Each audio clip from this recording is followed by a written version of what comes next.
Ready?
Good evening, everybody.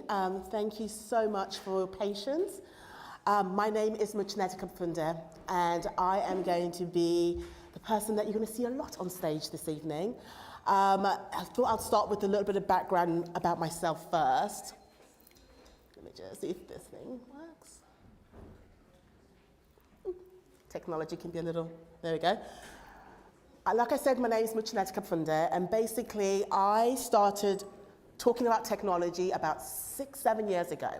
Originally, I'm from the fashion industry, and I now teach, lecture, write about the collaboration of fashion with technology. I am a lecturer at London College of Fashion, where I kind of lecture about the merger at BA and MA courses. I'm also a contributor at Vogue Business and for the Interline, and my own platform, which is called fashiono.com. I'm also an innovation consultant, which means basically that I go into fashion brands and I try and educate them on the new innovation that they can adopt in terms of strategizing for their businesses. So I've worked with LVMH Atelier, and more recently I've started working with a new little startup called Eon in New York. So my whole entire kind of career is based on pushing innovation forward and helping people understand the role that it plays within the fashion industry. So today I'm really excited to be invited on stage and to kind of talk about the new European Bauhaus.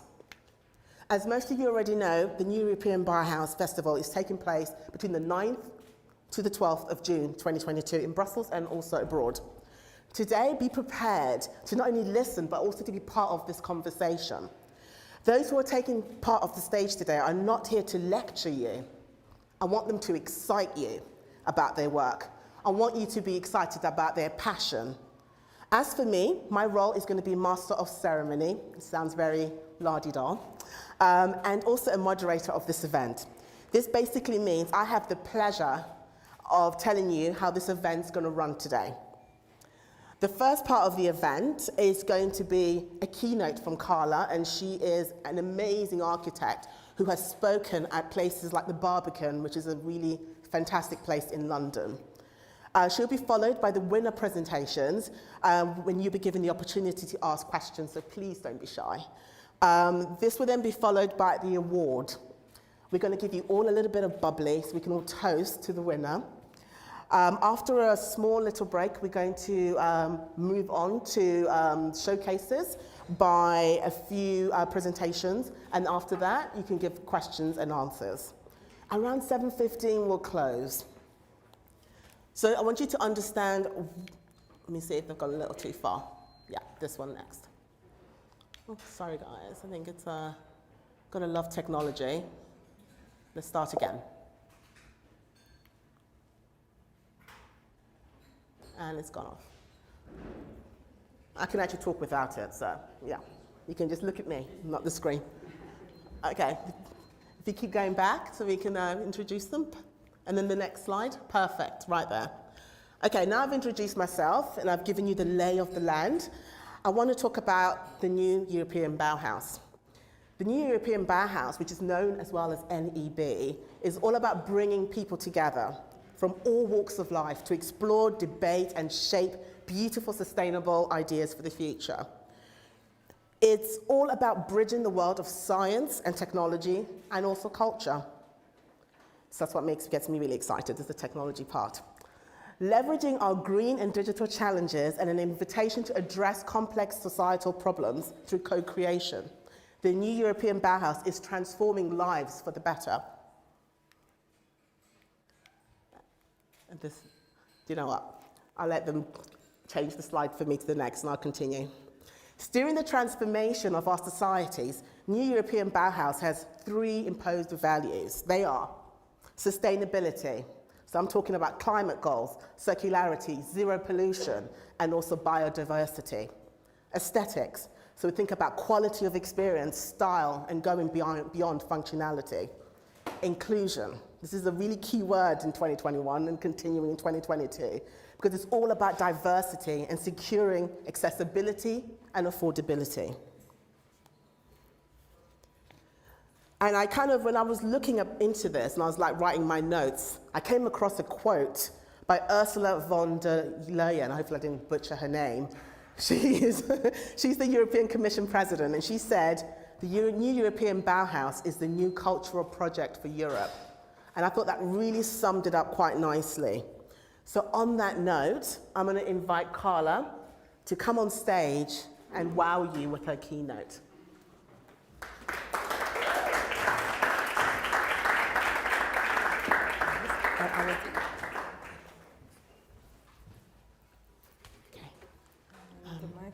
Okay, I just need to give her a few notes. Orange, off. Okay. Green, on. Okay. Thank you.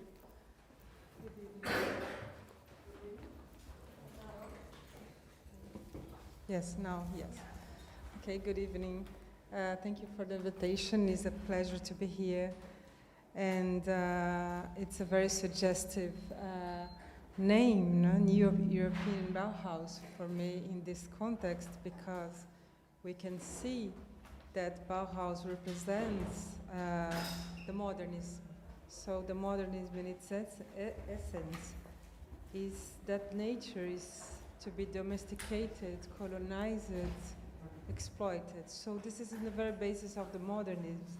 And I think this suggestive name, New Bauhaus, is very important to begin this event. And I didn't introduce myself, I'm so sorry. My name is Carla. I am Joaçaba. I am from Brazil. Then it's inevitable. Cross, okay. So it's inevitable for me to talk about Brazil, because I don't think there's boundaries anymore. So we have, I'm starting with the sentence of an indigenous Brazilian leader, step gently on the ground. And it is in my studio. I teach in Mendrisio in Switzerland. It's in the wall of my studio, and it's a sentence that students, they interpret as they want, and it's very interesting because, and I was wondering also how a sentence like this from an indigenous could reflect in other disciplines like design and others, because it's about land, and as an architect, the first action is to how you transform the ground. So I understand that this first action is a design. So so I am showing now some images of this very beautiful artist from Switzerland. She's Claudia Duger. She did this exhibition, Janome, Human Being. She's been a very important, active woman in the rights of the indigenous people in Brazil. And besides her beautiful work, she's an incredible activist. So I will start talking about because I think it's very important in my work to observe the idea of impermanence in architecture, design. First, for me, it was theater, and also political movements. So these first images are from the indigenous, and in this very moment, there are thousands of indigenous, 170 ethnic groups waiting for the Federal Supreme Court to decide the future of their lands. And why all this, I'm talking about all this, and why all this is important now, in this moment and in this place. Because I think to talk about architecture is to talk about mobile architecture, or is to talk about land properties, legal rights, and imaginary boundaries. So there is an utopic idea that I think it's very fantastic, that envision other cartographies connecting biosphere, biomes, and a planetary garden described by Gilles Clément. So I think all this, it's there. So these are some images of this very indigenous architecture that understand the territory as something that has to be renewed. So they move from a place to another because they understand that the land at this place needs to be renewed. So this is thousands of years of a very simple lesson. No? So I'm returning to this because as if I'm returning to something very basic. No? So I also want to show something that not a lot of people know outside Brazil, that is a movement. This is a political movement. And I'm showing all this because all this is designed, you know, to build a tent like this, understand the ground and the limits of the ground, because the ground has limits of support, including the agriculture. So they move to another place because they understand this. So there are these marvelous pictures of Claudia Duger is to show a little bit of this critical moment that I think it's not a local problem anymore, it's a problem for all of us. And the other situation I want to show is, I'm going to be a bit fast because there's too many images, is the Movimento Sem Terra, is the movement of 140,000 families walking around Brazil looking for a land to plant.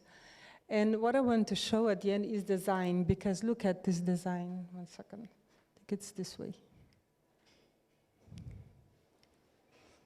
No? I'm going to jump now to the Movimento Sem Terra. It's a political movement, landless rural work movement since 1980s. And they built huge cities made of plastic. This is design, no? Design of urgency, but it is a design. And that's what I understand as a mobile architecture, if you want, or something that is urgent. All these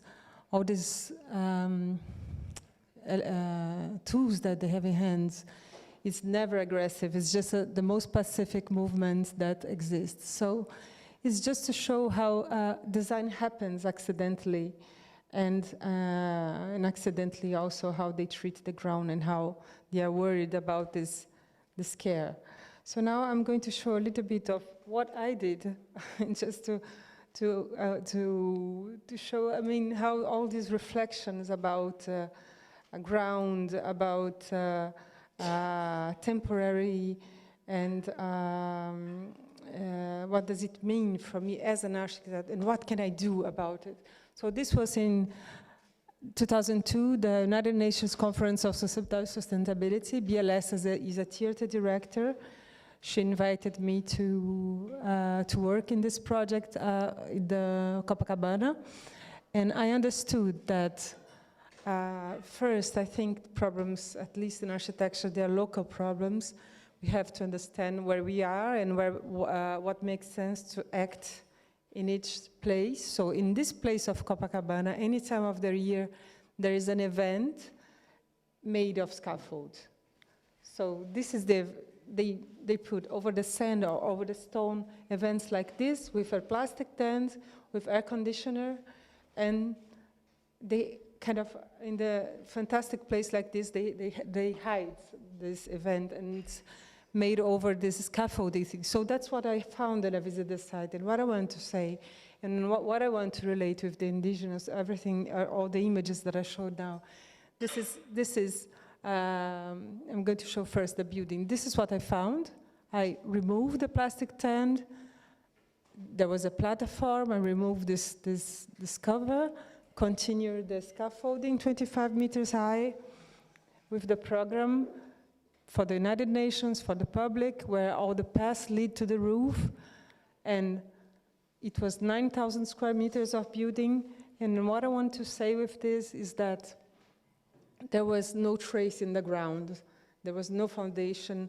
All this material was 100% recycled. It comes from a place, obviously from any construction, and goes to another construction because all is rented. So in a way, it's an example about, after talking about this relation of the indigenous with the ground, and how do we understand today what a temporary construction can be.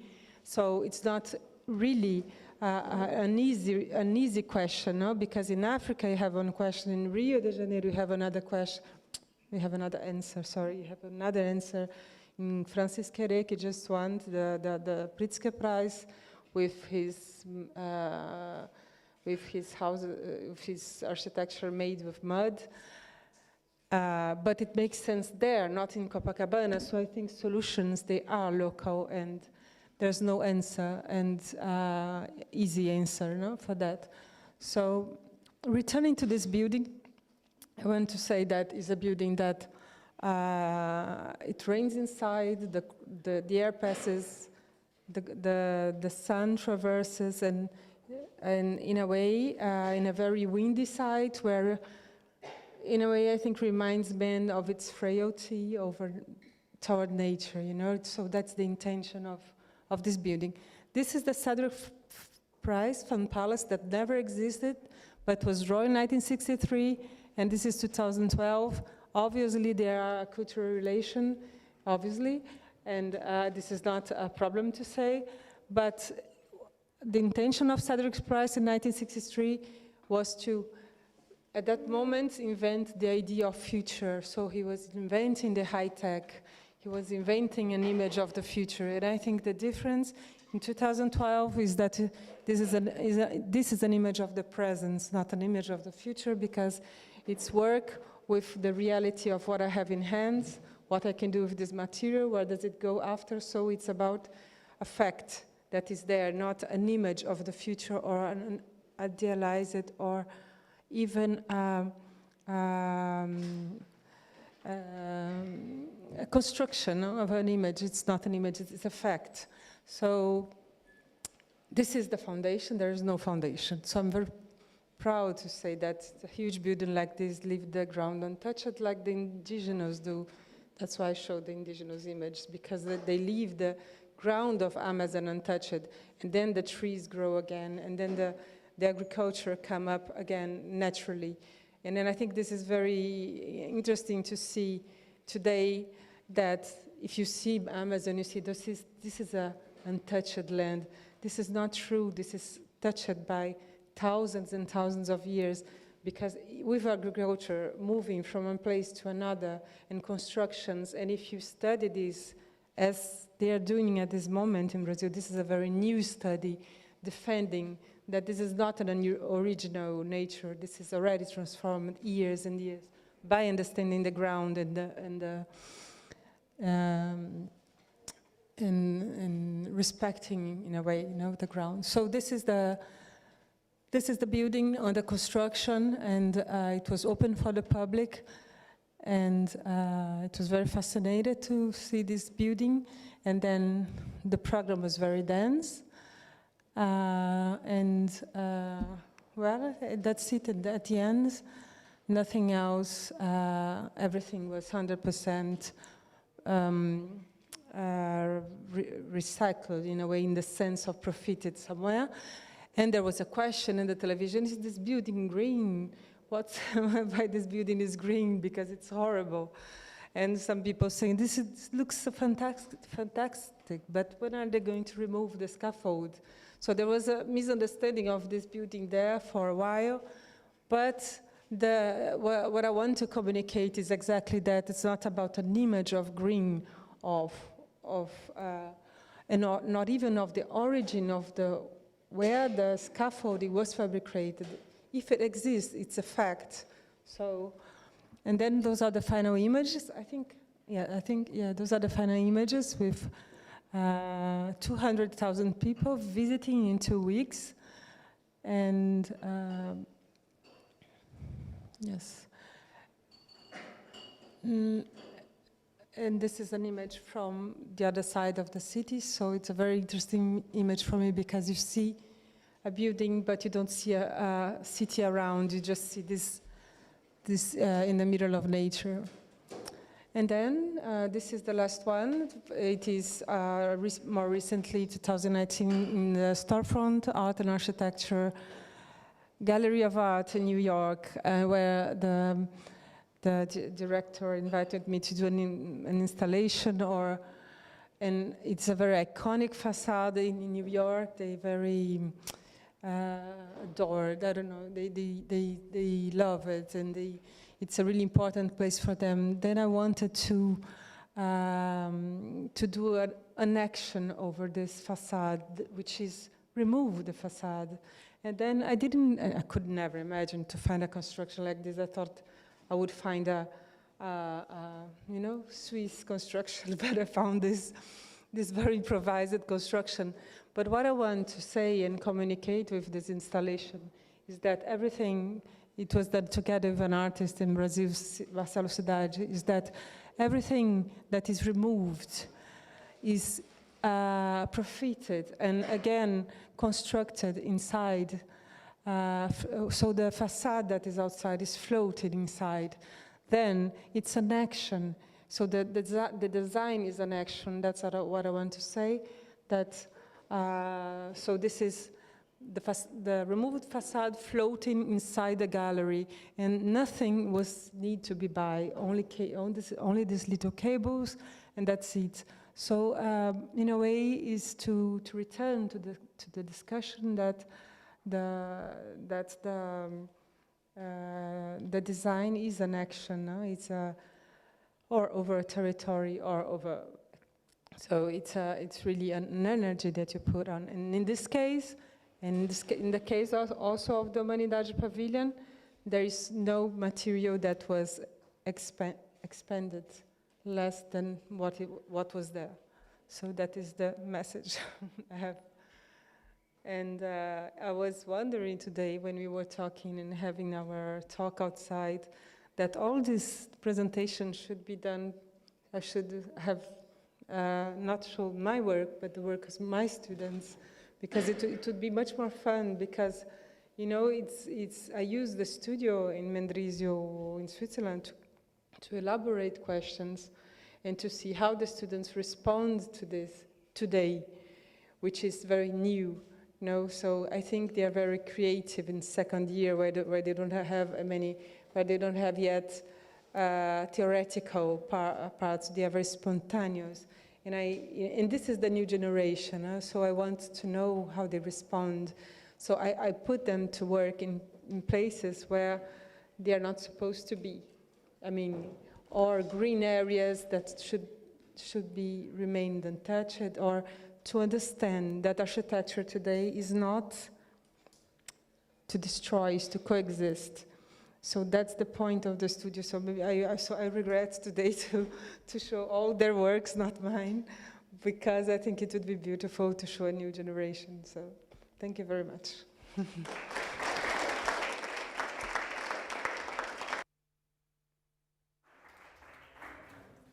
You can't run away quite yet. Oh, We're going to do questions. Do you need a chair? No, we can stand.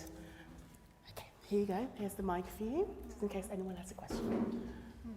She gave the most really interesting presentation, which I'm sure you both all agree. Has anyone got any questions? I was expecting to see hands diving up. We got a fellow over there in the back. Hi, Oh, see someone.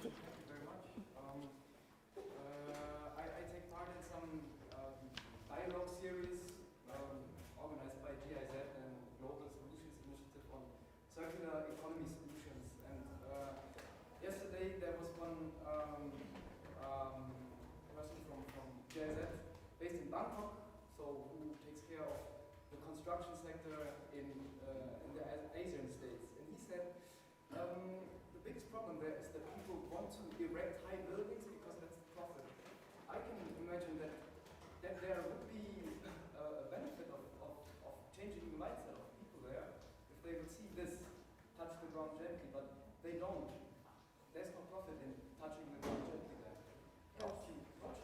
Yes, that's true. It's a polarized moment. For example, now in Berlin, the Tempelhof area of the airport is a discussion. Or we build completely, or there's this group of manifestations to do nothing. So it's a moment to, that's where I worked with, one of the places I work with students to show, no, we can do things, but it's a moment to envision other things, not these towers or other things, but show that it's possible to give density, but coexist with the. One of the things that is beautiful is the emptiness, no, of this place. So the exercise was to build, yes, to build, not to go in a manifestation and say, don't build anything. The contrary, so show that the design now has to find solutions to coexist. But yes, with less density for sure than this one that you are giving as an example. The decision makers there, they have a very short vision. Incentive of making profit, fast profit, that's the big problem. And I try to understand what can be done to make these people change their mind, because they have the biggest influence on such densely populated areas currently.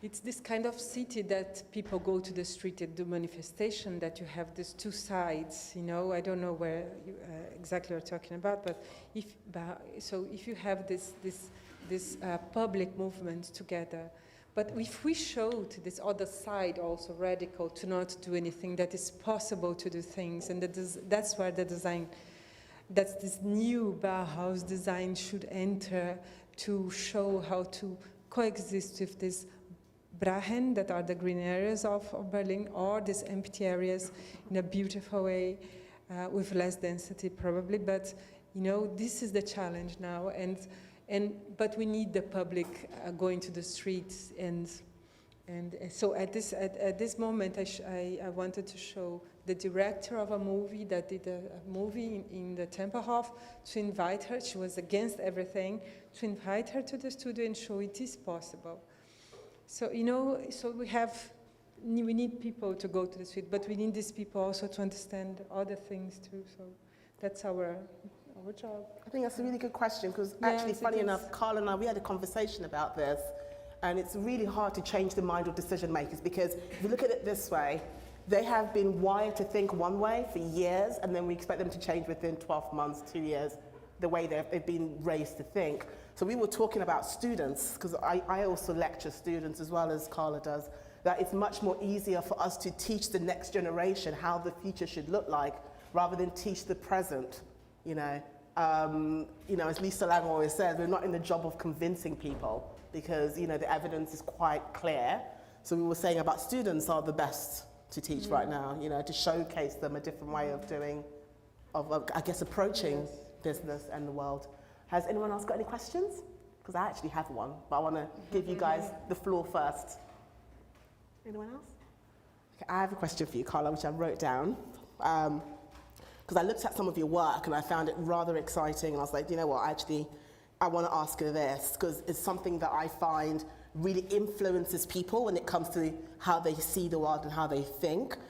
What particular aspects of your background and upbringing have shaped your design principles and philosophies? Mm-hmm. Yes,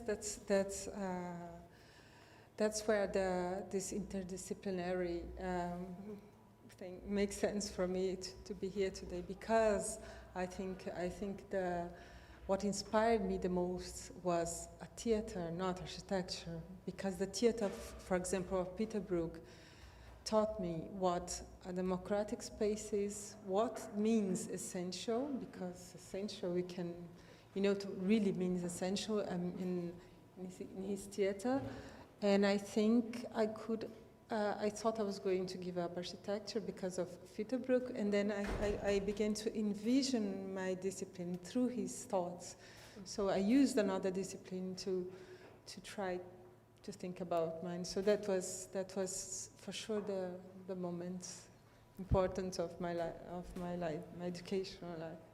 And I want to squeeze in one more question because I'm sure people want to know this, but are you working on anything exciting that you can share with us? What should we look out for?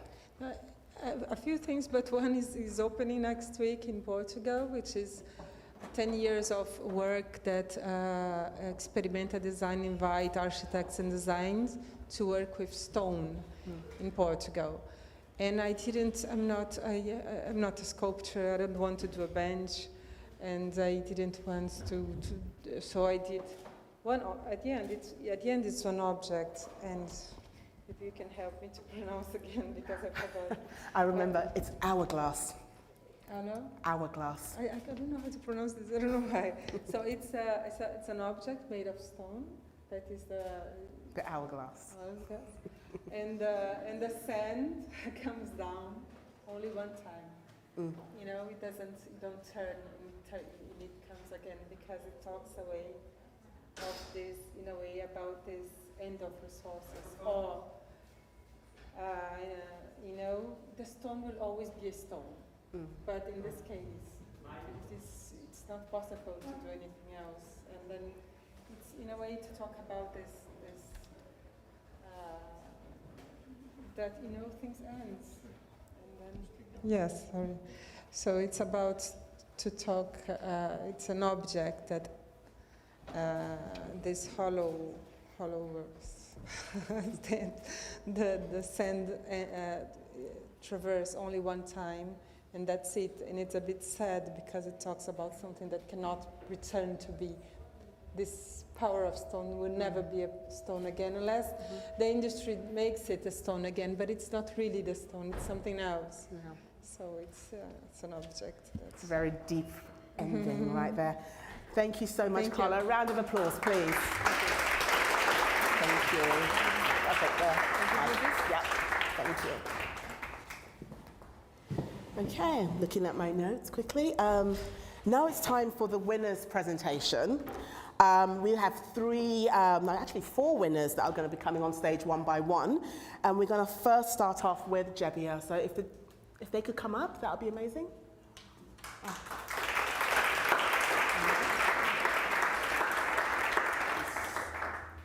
The clicker, it should be over there. Hi everybody. And make sure you So I need to Yeah. make sure you click it in that direction. Okay. Okay. Hi everybody, I am Alessandro and I will present you our project JEBA. And okay, let's start. I want to start telling you how it began. It began in 2020, in autumn 2020, and okay, the microphone is clicking. In autumn 2020, a friend in common with Domenico, the creator of the idea, called me and said to me, there is a group of guys that want to build a new project. They need some hints about sustainability, so why do you don't help them? And I say, yes, why not? And I talk with Domenico that tell me about this little blue point that you can see in this picture that are all around Sicily and are tanks that are used to store water, and how he wants to cover them with plants, taking hints by this picture and other natural stuff that happen all around. And I say, I start to feeling that it was an amazing project. A few weeks later, Roberta, our technical engineer, joined us, and all the project starts. Going through the project, we notice how these elements with these tanks are all around the Mediterranean, and not only Mediterranean. So we choose our name, that is JEBA. JEBA is an Arabic word that means tanks, and it's obviously written and spelled in different way, but it's also in Sicilian has the same meaning. So we choose this name in order to highlight our link with the territory and remind us and to everybody our link to the territory there. So going again through the project, we find different datas. The first one is that 40 million hectares in Europe show high sensitivity or very high sensitivity to desertification, as is shown by the European Environmental Agency in this graph. And also 97% of cities breach the pollution limits every year. So there are astonishing data. But all these data and all this information how to merge with our project. JEBA means to enhance architectural heritage and urban landscapes by a green cover that hides technical elements. This green cover made by reused material and second-hand materials in order to create a positive impact on the community and on the landscapes. Indeed, we want to contribute to reach the goal of European Union, of Agenda 2030, such as sustainability cities and communities, sustainable production and consumption, and also climate action. Indeed, our product is modular, easy, sustainable, and customized. And these characteristics allow us to have different solutions, not only tanks, but also electric cabins, air conditioning. Even this canopy that is outside this building can be covered by our solution, thanks to our shape that can be regular or irregular. This is other example of JEBA. These renders are made by some partners and customers that are interested already in our solution. For this reason, for different solutions that we face off, we selected different type of plants that are selected by low hydro requirement, low maintenance, and also climate adaptation. Our market is quite different, it's quite wide. We have consumer, we have also mayor and other administrators, and also business managers such as people of B&B or hotels that want to enhance the facilities. Our revenue streams are both from selling and for servicing our product and collecting also environmental data. And we believe that we can reach these goals also because we merge with some grant from Recovery Fund, and also the market that we are in are quite growing up, both tanks and also outdoor furnitures. Also, we add to our product a smart platform that will allow us to measure impact metrics, monitoring, create a community, and create also a small shopping for our different products, for our plants, and etc. Our timeline will allow us to finish the prototype and test the prototype until the year, and in the next year we want to enter in the market. So it's a quite strict timeline. What we are searching during this event and in general are both industrial partner and investors, because we want to increase our know-how and also creating business opportunity and licensing our product, but also creating marketing channels and structuring sales channels. There is not only the founders team. Our team is quite fantastic, and there is Mauro that is our strategist, Enzo that is our product designer, Alberto that is our designer, and Alicia that is part of our communication team. We want to thank our local partners, but also who allow us to be here, who award us to be here, and also you that listen us.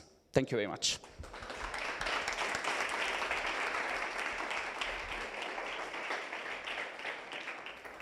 Thank you. Anyone got any questions at all? Let's start with the audience. Any hands popping up? The gentleman over there, what would be your question? Hi, my name is Martin. I'd be interested in what materials you use for the basic product. Okay, we are searching different materials about the product. We are talking with some partners. Mainly it's gonna be some compost by bio materials or bamboo. We are like in our prototype in the next months, we're gonna test different solution in order to find the most effective one, because it's a product that's going to be on the roof, so it's going to be also a challenging situation sometimes, but also we want to have a product that can be reused, recycled, it has to be very, very long-term product. So we have already in mind some materials, but we are searching about that still. Thanks. Anyone else?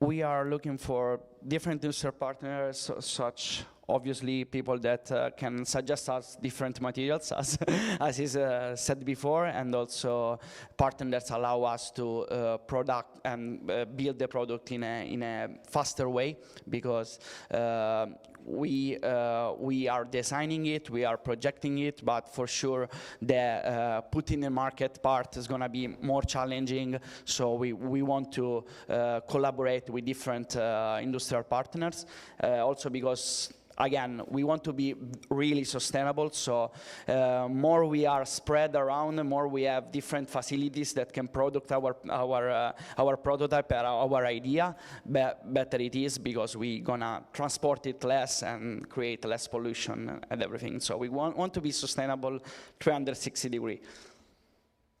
Anyone else? I actually have a question for you, actually. Yeah. I always think it's really important to know the drive and the passion behind the people of the company. So I want to know what personally drove you to be part of JEBA, or to start JEBA, or to kind of be part of that solution? Your personal experience. My personal experience. When Domenico called me, I was like just came back from my master in England, so I was searching something that allows me to stay in Sicily, that is quite far from a lot of opportunity, but it's a wonderful place. So stay in Sicily and find something that can create impact in my region and in general create impact. So I really sense that this product and these ideas can create a lot of impact, because as I said before, this problem and the problem of tanks, but also the problem of technical elements are quite around the world. So the impact can be very, very high, and that's what moved me in since the first place. Thank you. Thank you. Hand of applause. Thank you.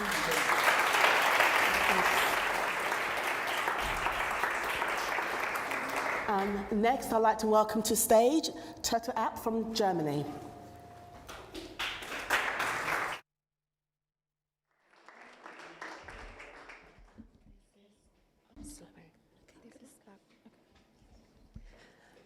Hello, can you hear me?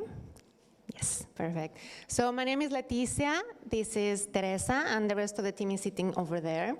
And we want to talk about our project, which is called Turtle. So we all know that the fashion industry is one of the main pollutants in the planet, right? We believe that actually with secondhand we can help reduce some of these environmental impacts from fashion. Now, we think that this will help consumers to actually buy less new clothes, also to buy more quality clothes, and this will actually increase the life of the clothes, of their items. But we also know that the second-hand segment is a little bit underdeveloped, and maybe it's not as attractive to consumers. So to understand more about what's happening in the market and so on, we went through market research. So we surveyed a lot of people, and we also talked to in interviews with the second-hand shop owners, with second-hand users, and also with industry experts. And we came up with actually some information. So basically, the segment is a growing segment, so it's supposed to grow twice its size that it had in 2020 in 2025. And also, from our sample, there's 60% of the people actually are interested in buying second-hand clothes, and even more people are interested also in selling the clothes as well. We also identify some of the constraints or the pain points with the shopping experience for second-hand. Basically, number one is for brick and mortar shops. People tend to find like the shopping experience is not as appealing, and also that the shops tend to be a little bit disorganized.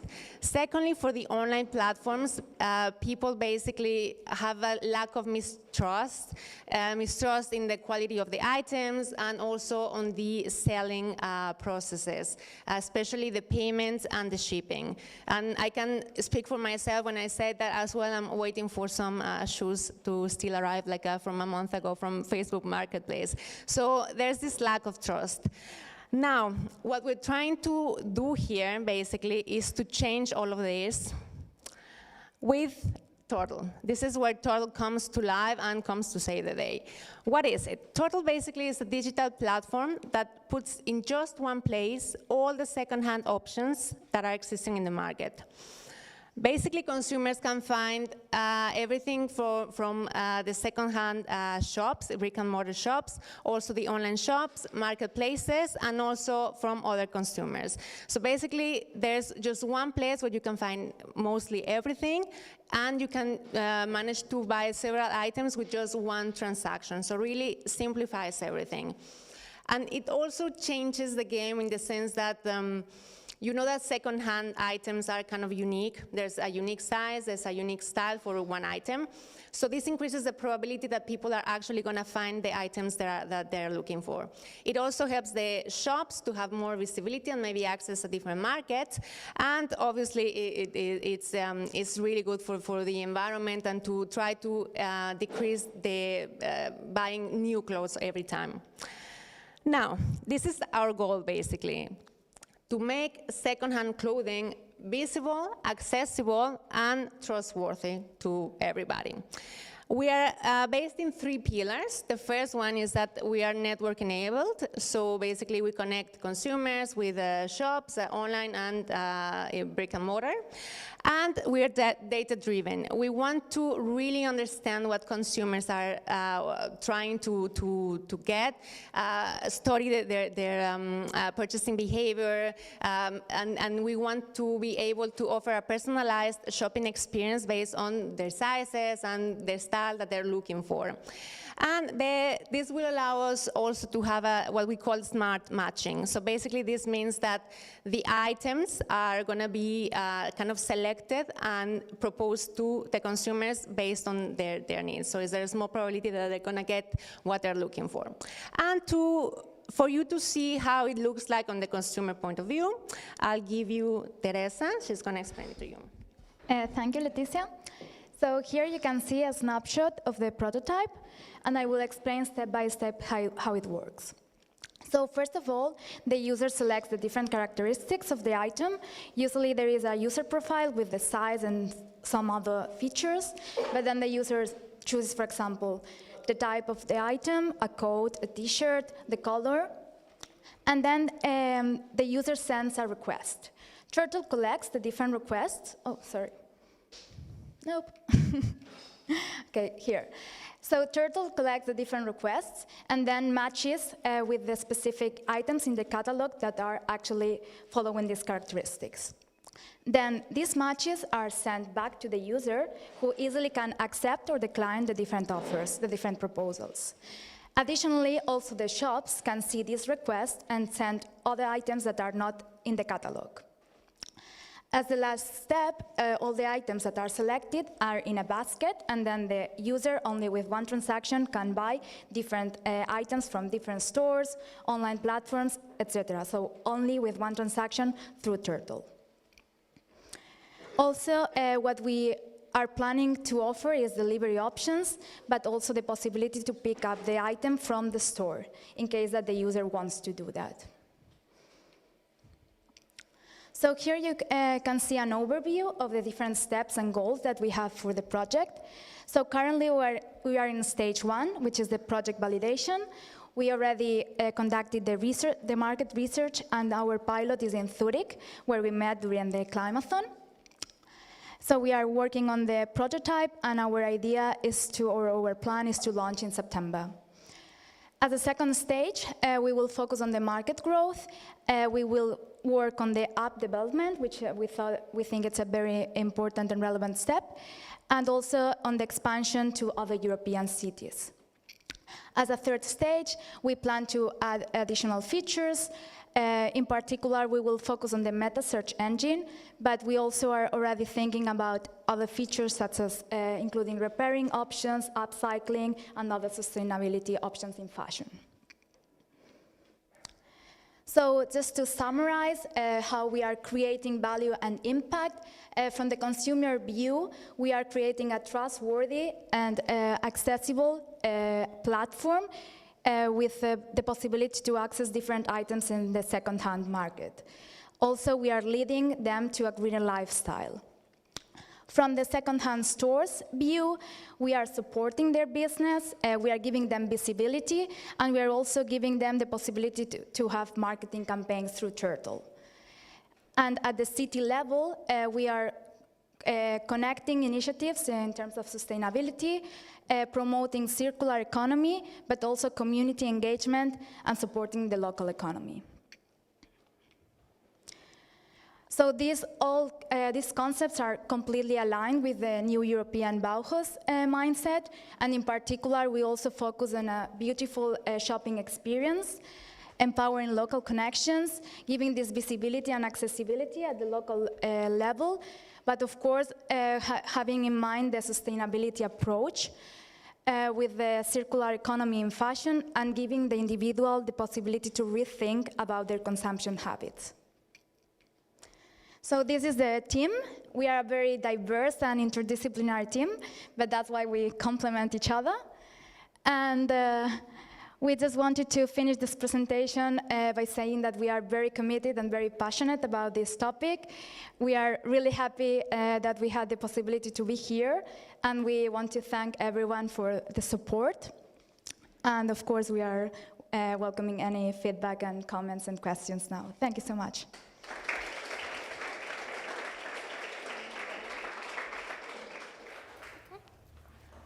Has anyone got any questions for the ladies? Any questions? I'm sure most of you know that the second-hand industry is really growing within the fashion, and a lot of brands are starting kind of a second-hand, second life type of business plan and type of avenue. So what I think you guys are doing is really great. And I do actually have a question for you. I know that you said you're all about personalizing a customer's experience, but one question I do have, what are you doing about privacy and security? Because obviously you're kind of collecting data, and this is a really big issue for a lot of people when it comes to new innovations, is what are you doing with my information, and what are you going to do with it, and are you going to sell it? How are you guys handling that with security and privacy? Yeah, we're, do you hear me? Yes, we are aware that all the GDPR issues that are currently, basically since 5 years ago. So basically, we are going to ask, obviously, our customers to put information, but this information is going to be optional. So the more information you input in the system, the better service you're going to get, and the more precise personal experience you're going to have with this app. But of course, it's your decision if you want to include it or not. So we also plan to, I mean, when we develop the platform, we plan to be very careful about these issues, about all the personal information and storage of information and so on. So we don't have any chances to share this, you know, like what people trying to steal it or something like this. But this is something we already consider, of course, but it's kind of optional for the consumers then. The customers will not lose out if they decide to opt out of you having access to their data? I mean, they obviously can use the platform. This is not a limitant for this, but the thing is that the experience they're going to have, of course, maybe it's not going to be as good. That's the only thing.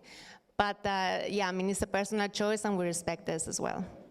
Thank you very much. Thank you. Anyone got questions? Oh, the lady over there. Just a curiosity. So you said, I think it's easy when you get the information and the clothing and everything from the actual shops, but how do you match it with? Yes, exactly. Yeah, as Teresa was mentioning, we have like 3 different stages in our project. So basically the first stage is just to work with the local shops, like brick and mortar shops. And then in the second step and the third step is to develop a meta search engine. So what we're trying to do is to have everything from physical shops, and then to also be able to search in the web for specific items based on specific characteristics. So this is coming also in the future.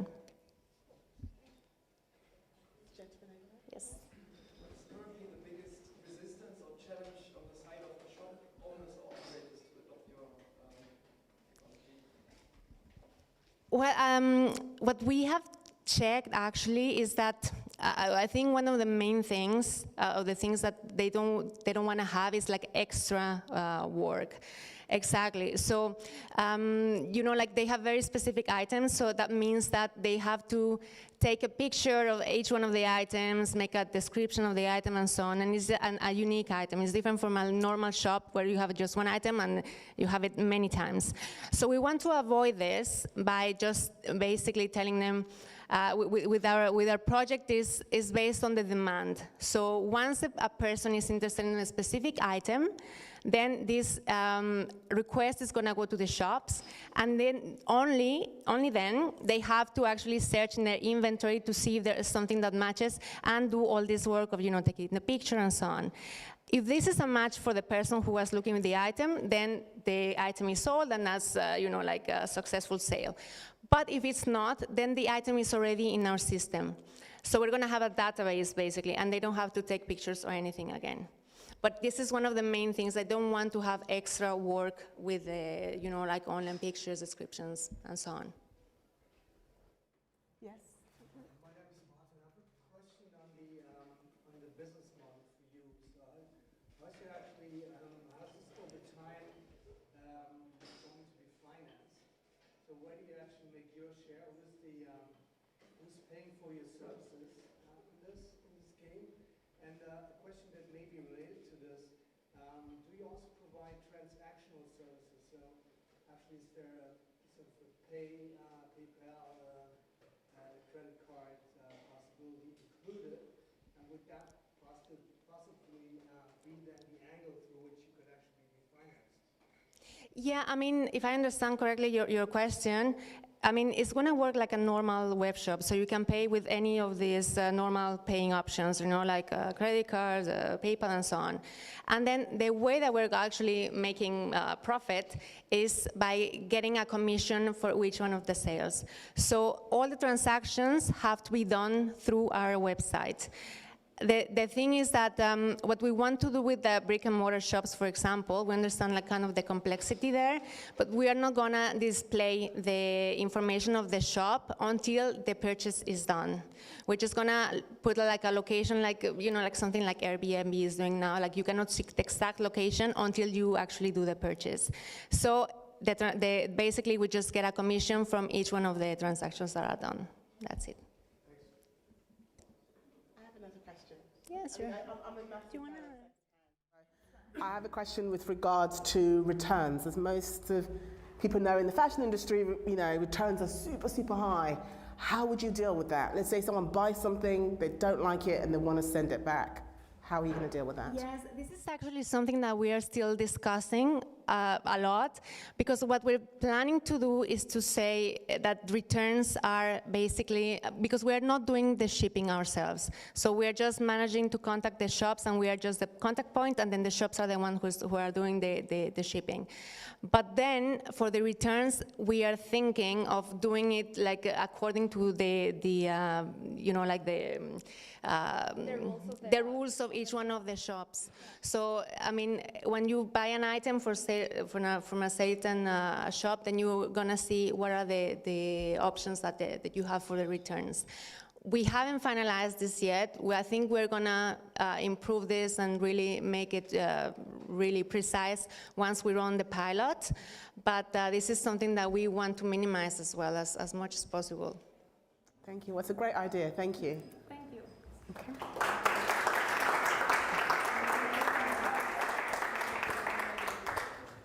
Thank you. Okay, we're going to now welcome to the stage Waste Locker from Estonia. Please give them a warm welcome.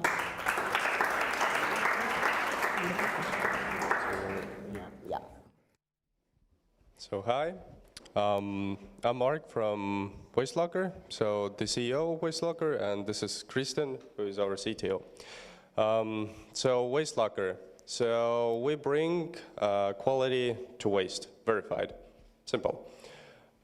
This is our vision, to bring transparency to waste and to connect individuals to the circular economy. So to make it kind of tangible and not just a concept. Because currently there is a gap. A gap which is produced by uncertainty and lack of the same transparency. So especially household waste. Flows are superficially traced, surveilled, and recorded. And essentially what this means is that waste is sort of a black hole. So a black hole of responsibility, data, and finances. And part of the reason is because no one cares. Why indeed you need to recycle or upcycle if you can have virgin material less costly? Except for the fact that the cost of the virgin material does not reflect actually the externalities related to the material extraction and the manufacturing process. So the pre-consumption and post-consumption costs are passed outside the European Union, and the waste management sector is stuck in the public procurements with rock bottom costs, which essentially means that there is little room for innovation. And we want to change it. Yeah, we are going to change this, and this is how we're going to do it. It all begins with a trash container module. This is something that we've developed in-house, and you can actually see. Mark is going to present it. And that is going to allow us to gather data from waste containers. Then that's going to head over to our human-in-the-loop AI analysis process, from where it gets stored in our data analysis platform. And from there on, we interpret that data and present it for tailored analysis and certification. This right here is just a prototype, but it's already retrofittable and universal. It can fit all sorts of waste containers, ranging from both industrial building waste containers all the way to municipal. It allows for remote waste quality monitoring. It also provides fill level detection and allows for both on-demand and real-time analysis of the waste contents. That moves on to the dashboard section, which provides a nice overview of what's going on in your smart city, what's the state of the different waste containers, what are your problem areas, and what can you address. It also provides both regular and on-demand reporting on the waste situation and showcases consumer behavior and gradual education. Regarding gradual education, we've actually had a lot of success. During all of our pilot projects so far, we've seen a great improvement in the sorting behavior that people are exhibiting. And the fact that we have this module and we have all of this automatically collected data allows us to have this sort of X-ray vision throughout the entire waste stream, and really allows us to provide a lot of data for the waste and to attach this sort of unique digital fingerprint or identifier to the waste to ensure that it all gets to the right place. For our government clients, the value there is 100% verifiable statistics, and that's at source, allowing for both random audits and permanent monitoring. And this means that we are the only ones who can really provide inclusive and evidence-based policy making. Currently, it's all done based on general sort of guesses about what happens with waste or perhaps on statistics, but we can really provide that fine-grained detail. And so far, we've seen that secondary raw material quality is doubled, and we hope to continue with that. For our business clients, we provide waste logistics optimization. That's mostly based on not picking up any containers that don't need to be picked up yet. Also, the improvements in sorting efficiency allow for higher post-collection sorting efficiency, and the education and direct feedback mean that there are no mistakes, and those mistakes don't need to be fined. We also provide verified consumer data for marketing purposes. Our client profile involves both governments, private entities, and waste management companies, and for all of those we can provide different types of data and different value. Our business model relies on location-specific data and behavioral policy, and we essentially provide certified data for both the smart city, the individuals, and the companies that want to improve their operations. The user cost is 40 euros per device per month. We've had a lot of success so far already, both in Estonia and in global events.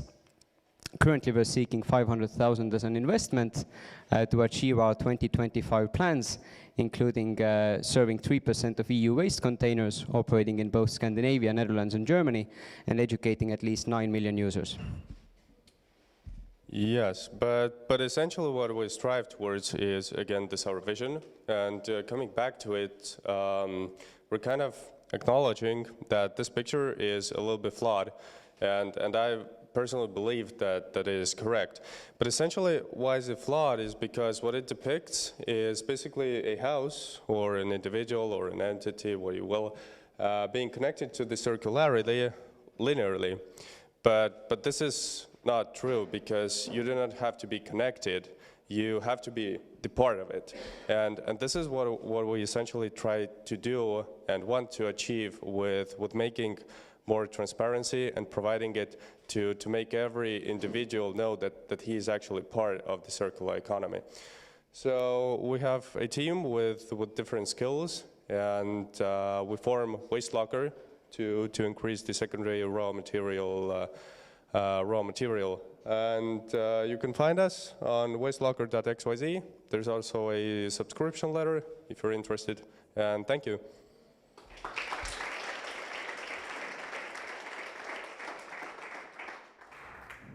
Again, I start with the audience. Has anyone got any questions for the gentleman? Yes. So,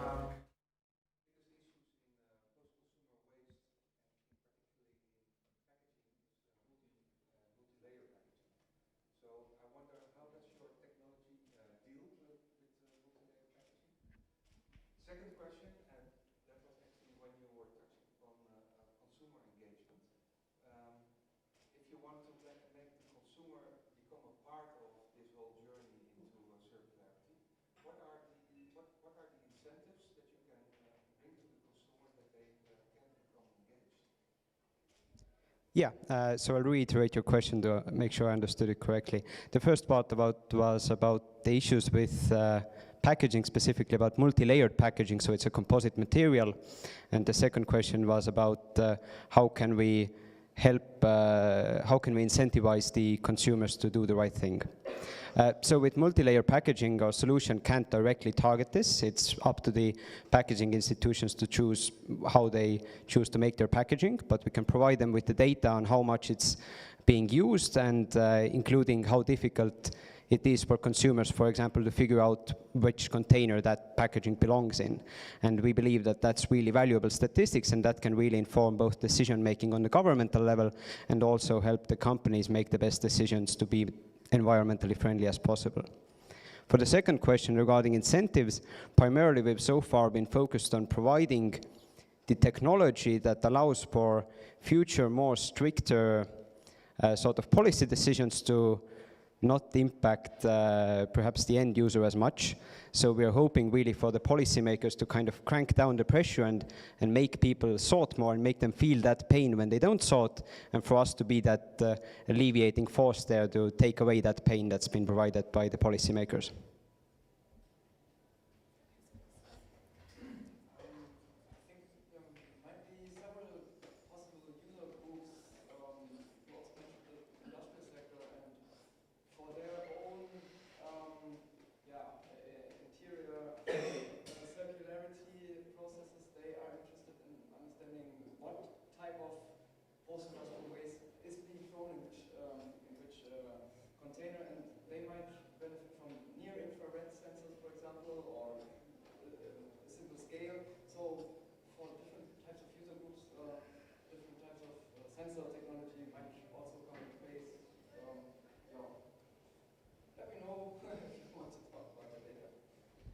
Yeah, so not really a question, more of a note on near-infrared camera technologies.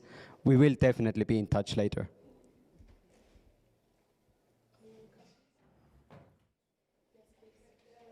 Sorry, maybe I'm not from the sector, so I'm just curious, but I understand about, for instance, if it's a container on the street that, let's say, the whole building has access to, or the whole street has access to.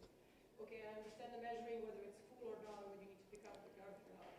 But someone comes and throws a, I don't know, trash bag. Here, for instance, in Brussels, you recycle with the bag. The content is already hidden in the bag, and you don't even know who the person is, you just go throw it in. What does your camera actually do? Do you take an image of the person, and if the garbage is not correct, you can chase them down? I'm sorry, I'm just trying to understand this part. I wasn't clear on it. Yeah, so there are different types of waste containers. There are the privately owned ones, there are sort of apartment union ones, there are completely public ones. The biggest benefit we can really have in places where people want to sort but just don't know how to do it. But we can also provide a lot of accountability. Our solution does never, we never know who puts the waste in the container. That's something really important to us, that we don't have that data. But we do have down to the second accuracy knowledge of when the mistake was made. And if the apartment union or the local government should have security cameras or other sort of evidence there, then they can make that connection and go after them with whatever legal channels they choose. I have one actually. The question I was going to ask you, because I did speak to them earlier and I had a question ready for them, was really asked by that gentleman over there. So, but I do have another one. You spoke about policy and you spoke about like legislation playing a role. How much is your idea relying on the government, I guess, making people, you know, take responsibility? How much of your business is relying on that? We are relatively heavily relied on that, but both with the political situation, we see that there's a big push towards more sustainability, towards increasing those goals, and there have already been made a lot of commitments to even the next year and the years after that to really ramp up the norms and to really put down the hammer in that sense, to say that if currently you need to recycle, say, 30%, then next year you're going to have to go to 50, then you're going to have to go to 70, and so on. So those decisions have already been made, so we have a strong footing there to know that the policy is there to back us. People to take that step, basically. Exactly. Yeah, I will just add a little bit. So thanks to this solution, essentially, we're in the places where the containers are kind of privately owned, let's say apartment unions, where we can provide this education. So what we can do there is actually pinpoint to the direct mistakes that people are making, which means that people tend, by our analysis, to think that they sort correctly, but actually, objectively, this is incorrectly.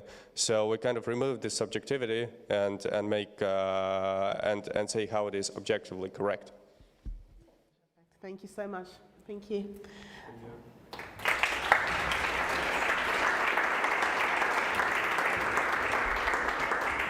Lastly, we welcome on stage Ramonda from Spain.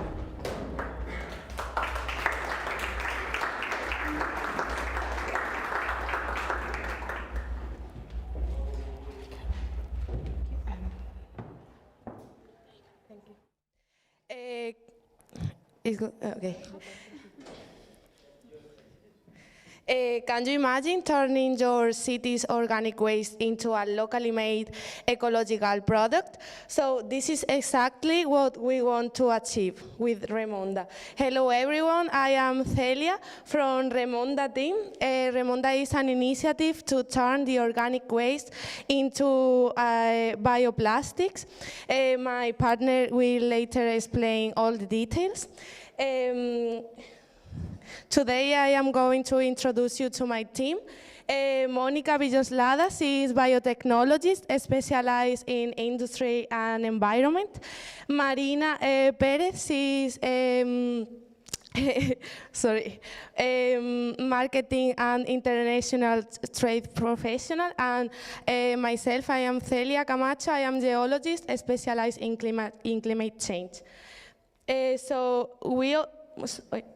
we all live in Sevilla, where our project took life. We meet at Climaton Sevilla with the goal of implementing a circular economy project in the framework of a City Sevilla project. This is like a pilot project focused in Cartuja Island. Cartuja Island inside Sevilla is a controlled space with a multidisciplinary ecosystem of research institutions and companies and universities. It is focused there to decarbonize the island, and they're carried out in Sevilla, meeting the protocol, Kyoto Protocol 2030. And now I leave the floor to my partner Monica, who will explain the technical process.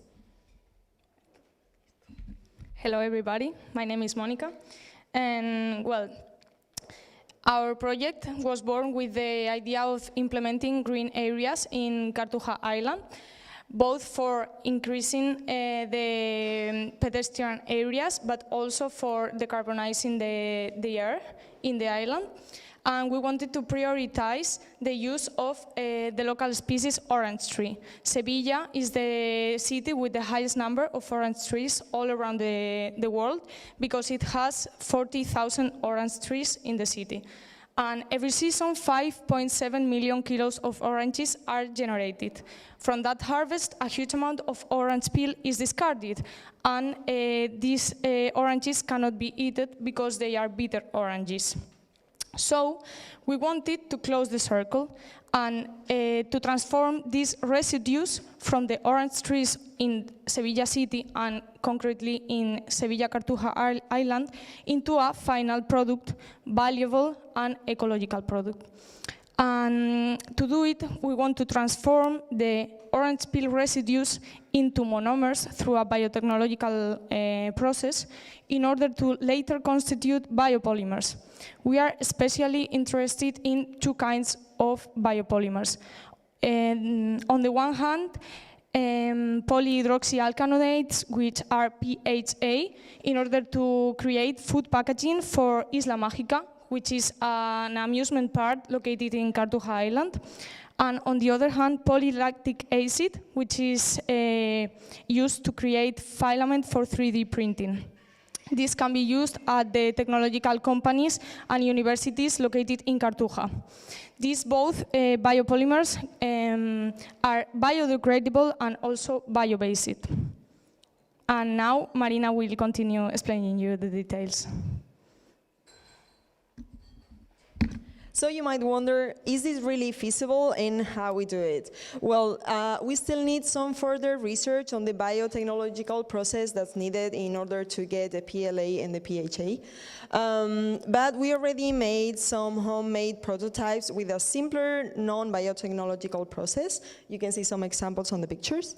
And we expect to have a minimum viable product tested on the market by the end of this year. So coming back to the project, Remonda basically is an innovation initiative to give value to the orange waste at the same time that we reduce the use of single-use conventional plastics. Right. The first phase of the project, as my colleague said, would be located in the Cartuja Island of Sevilla, with different benefits to all parties involved within that technological park or area. For the ECT Sevilla project itself, the Remonda project means a reduction on the organic waste they have to deal with. At the same time, that a reduction or less consumption of single-use conventional plastics, which is basically translated in a lower carbon footprint for the ECT Sevilla. The research and development centers, which are located in the park, would benefit from collaborating with us and taking part in a research initiative that it's innovative and has a real-life application. The companies, the technological companies, and for example, the amusement park, on the island, would benefit of having an available product that is locally made and sustainable to increase the final perceived value of their products or services. And all these, last but not least, having the user as the center of this cycle, is a user that would benefit of green areas with local species and shade to get a better user experience within the park. And of course, have the possibility of using and enjoying the sustainable products that are made locally in the park. So I hope you enjoyed the overview of our project, and we will be happy to answer your questions.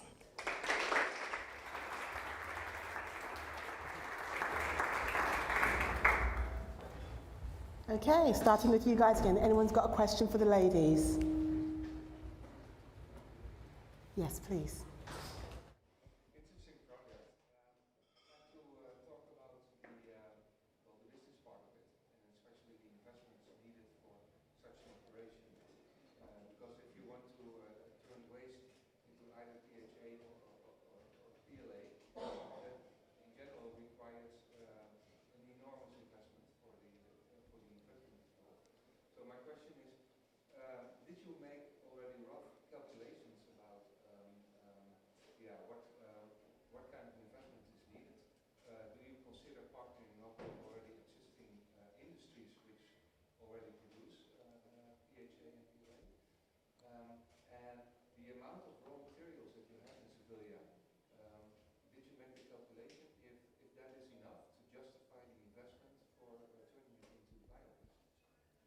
Well, so first, going on the investment needed for the project. Of course, the investment for the scaling side of the project that goes beyond the island of La Cartuja and goes to treating the 6 tons of oranges, which is generated in the whole city. It's a big investment, and it's one of the biggest challenges of the project. First, we're focused on the phase of developing the viable product to be used within the park. We haven't done really a detailed calculations on the investment for the industrial phase of the project. And also for the second question on the amount of raw material available within Sevilla, well, Sevilla is very known for orange trees, and is the city with the highest number. But we have Cordoba nearby, and it's not only the Sevilla area. The whole Mediterranean countries have a big tradition of using orange trees. We can even go to the US, go to Florida, California. So really, the oranges are one of the most common fruits and trees found worldwide, so I don't think we will be lacking raw material for the project. Yeah, I think we talked about that earlier. It's 5.7 million kilos, right? I was corrected, of waste just in Seville alone. Yes, materials will not be a problem. Any other questions? Yes, please. Sorry, can you... Yeah. Actually, well, currently these oranges are used to generate a bitter orange marmalade that is usually exported to Europe. And there is a company that is called Emasesa in Sevilla that actually, they are using the pulp of the orange to generate biogas. but we've been speaking with them, and they are not interested in the peel. They only use the interior. So maybe it would be interesting that we can both make a synergy, and we will keep the peel and they will keep the pulp from those ones that won't be used to generate marmalade, because a part goes to food industry, even though they are bitter, but a bigger part lay on the streets. They are on containers during weeks and weeks until they are picked up. So it's a pity because they are lost and it's like garbage. Yeah, sure.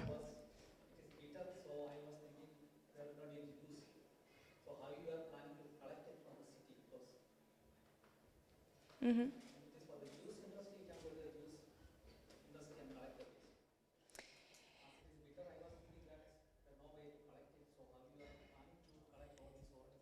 Mm-hmm. The council picks the oranges up, but then they don't know what to do with them. So they are actually picking them up. We would be like the persons that would give them a solution for what to do with the oranges. I don't know, maybe you know better how to answer. Well, no, just like oranges trees in Sevilla, they're bitter because for a tradition of the species in the city, and they're mainly used as an ornamental plant and to give shade all year round in the city. So the oranges do not really have defined objective, and as my colleague said, the city council and the local city hall collects the oranges from the trees, because otherwise it's a problem in terms of security and health, and it's not beautiful anymore when the oranges are on the floor. So the collection of the oranges it's already made by the city. If it sounds a bit science fiction to some of you, like the idea of orange waste, because we talked about it earlier, being used to create something else, to give it a second life, I talked about Orange Fiber, which is another startup company that uses orange peel waste to create like a silk material.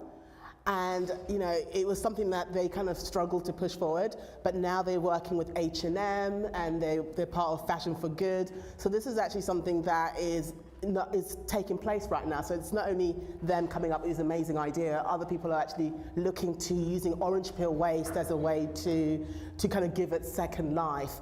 But I do have a question for you, because like I mentioned Orange Fiber earlier, I've interviewed them a few years ago, and I just wanted to know, what kind of challenges have you faced so far? Just because I can compare it to their challenges to see whether, that was a couple of years when I interviewed them, so whether things have changed, or whether you're facing the same challenges that they faced a few years ago when they first came to market. Well, considering it's an early stage project, we have many challenges ahead.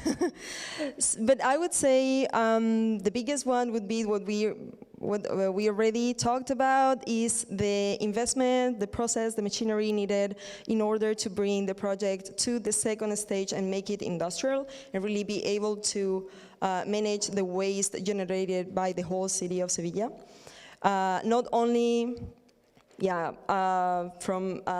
in terms of investment needed and being able to get this process to be efficient and price competitive in order to be able to offer a competitive product to the market.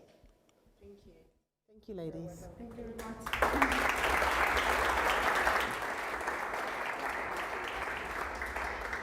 Okay, guys, it's now the drum roll moment, and I'd like to welcome Elisa Grafalo Garrido. I hope I did not just butcher your name. She's the policy officer at the new European Bauhaus unit and Joint Research Centre. Here we go. Hello. I hope to make it work. Yes, it works. Okay, thank you. First of all, thank you to the EIT community, New European Bauhaus, for the invitation to be here with you today, being part of this ceremony. I would like to start saying a few words about the New European Bauhaus to complement on what has been said already.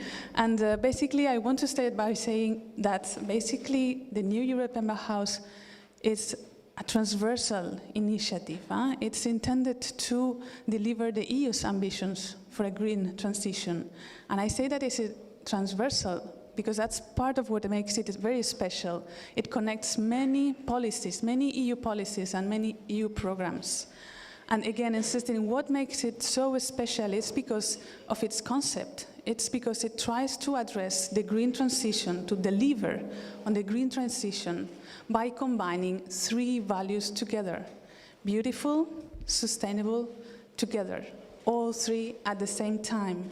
Beautiful because it stressed the importance of rethinking our lifestyles and our spaces, going beyond functionality. Beautiful means really quality of experience and sense of belonging for everyone. Second, sustainability. Well, that's quite clear, huh? It's about reminding us how important it is to stress circularity and regenerative approaches. It's not only about developing new technologies, it is also about combining the new developments with traditional know-how, with crafts, with cultural heritage, with traditional knowledge. And finally, together, because the New European Bauhaus is about leaving no one behind. It really is about working together on designing new ways of living, on really addressing all the challenges in our everyday lives. And this is affecting spaces, it's buildings, but it's not only that, it's also products, it's services, ecosystems. It's also mindsets, behaviors. So basically, this is part of what makes it so special, but it's even more. It's not about what we do. It's not only about the solutions that we need to design together. It is also about how we develop them and how we implement them. Because of this, the initiative pays a special attention to really ensuring that the processes leading to these solutions, to their development, to their implementation, are taking into consideration, are embedding multidisciplinary, transdisciplinary approaches. They are embedding multi-level approaches, and they are embedding as well participatory approaches together. So really, the success of the New European Bauhaus depends on every one of us, on all of us. There is a lot of work being done already within the European Commission and outside of the European Commission. And in this regard, I would really like to give a special thanks to the European Institute for Innovation and Technology and the EIT community New European Bauhaus for their remarkable engagement, collaboration, and work. And speaking about the working as well, I work for the New European Bauhaus team within the Joint Research Center. What I wanted to say as well is that the Joint Research Center is the knowledge and science service of the European Commission. It's a very special work that is being done there. Why? Well, it's what we call science for policy. It means that the Joint Research Center is there to support EU policies with scientific evidence. All kinds of policies, from their development to their implementation to their evaluation. And one of their units in the Joint Research Center is dedicated to the coordination of the New European Bauhaus initiative, because the Joint Research Center has been entrusted with the coordination of the New European Bauhaus initiative within and for the European Commission. And now, without any further ado, I have the wonderful task of announcing the winner of tonight, the Best of Best Awards, which is going to JEBA.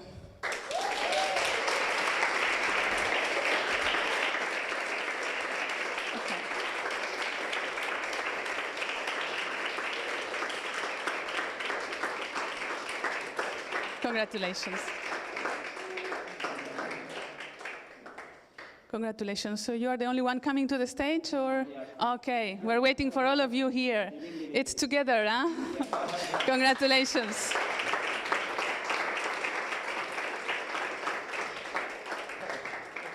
Okay, we have a very special item here. I don't know whether people who are seeing us tonight online can see it. It's a golden small snail. And it is a wonderful item. It has a wonderful, great symbolic value. I'm going to explain it a bit because there's a lot of a story behind it. Huh? We like telling stories. So first of all, it's a trophy, right? So it's golden. And its material connects us to nature. It comes from nature. Huh? And then also the process of crafting. It connects us to cultural heritage. Second, it's small and portable. It can be taken anywhere.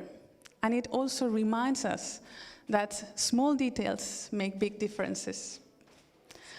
Then it comes from a second-hand market. I'm looking at the colleague who got it, she's there. So it comes from a second-hand market, and it's reminding and symbolizing and exemplifying this spirit of circularity. It can be passed on if the winning team decides to do so at some point. You can keep it as you prefer. But then also looking at the shape, it's also circular, the shell. So it's also reconnecting with this spirit of circularity. And a couple more things about this item. So the shape, the snail, always takes its home with it. And it means that it also takes its sense of belonging. It's always there. And last but not least,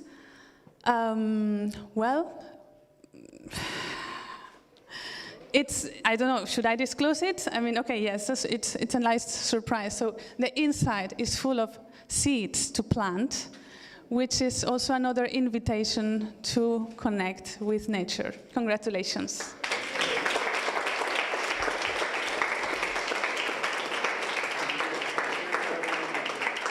Congratulations. Okay, I will talk for everybody.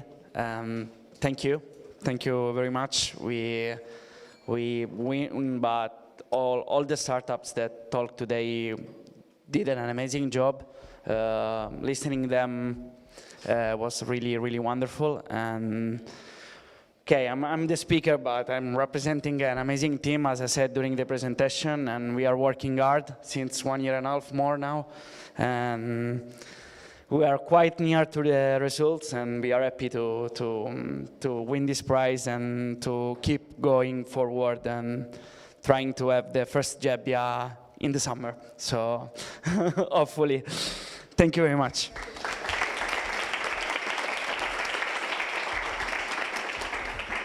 And now I think that the moderator comes back, yes. Thank you. Well, congratulations. Thank you. Okay. I'm happy to let you know, guys, that we have a bonus round.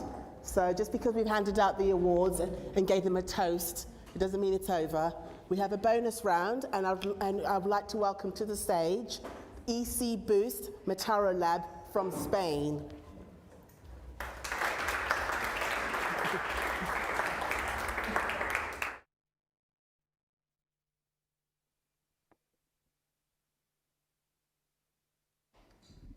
Works? Yes.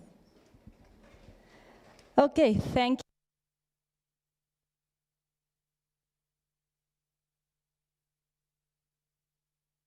Green. Yeah, thank you for inviting us, and thank you for being here.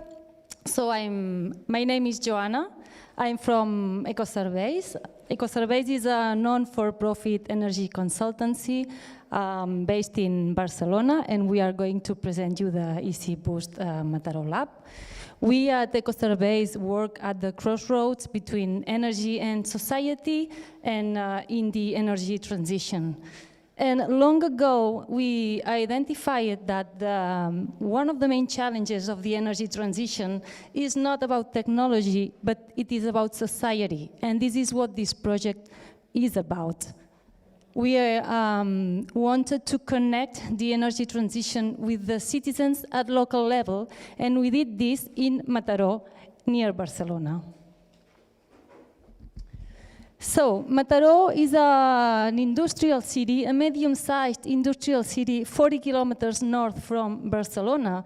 And let me insist in this, because sometimes these social innovation projects or social innovation initiatives are usually concentrated in big, iconic, metropolitan cities of Europe.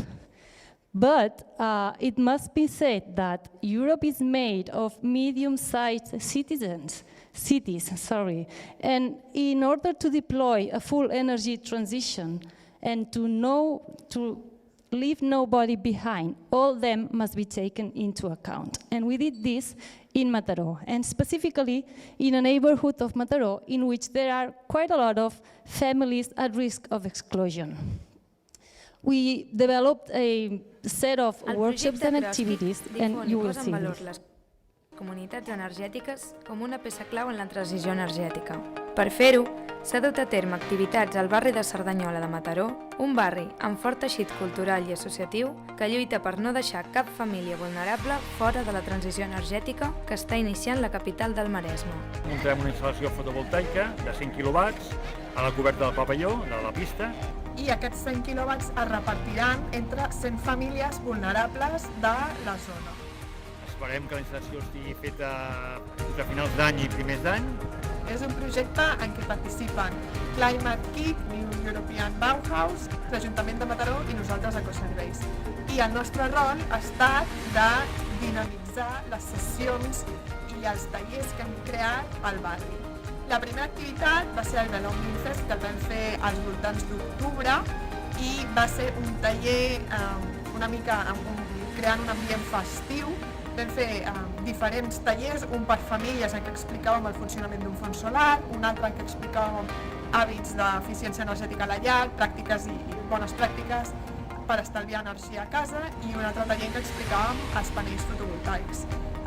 Están dando unas explicaciones de cómo el hacer ahorro energético para ser más sostenible, para tener, para rebajar, que ahora es muy importante rebajar el consumo en los domicilios. Creo que es interesante saber qué aplicaciones podemos tener con la energía solar, cómo ahorrar.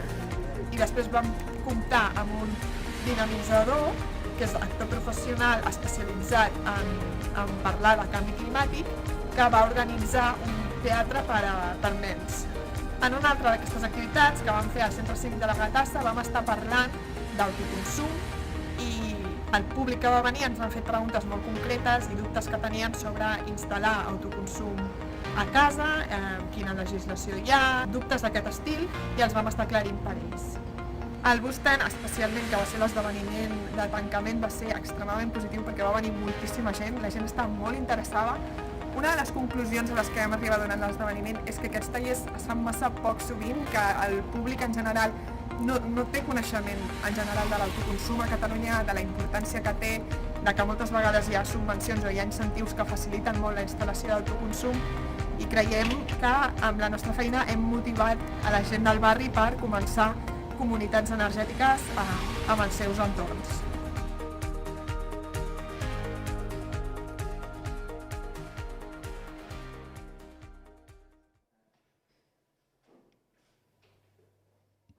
Yeah, okay, just to sum up, we did 3 types of activities. The first one was more with a festive character, more informative character, in which we went and stepped into the neighborhoods, meet the neighbors, and explain what renewable energies were.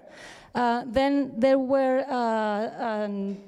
another type of activities, more training-oriented, small dedicated workshops to understand the barriers and the challenges for people to access energy and construct or ideate some solutions. And the final event was more oriented to a collective reflection processes on what can be new tools to deploy this energy transition, as to, for example, shared self-consumption or renewable energy communities.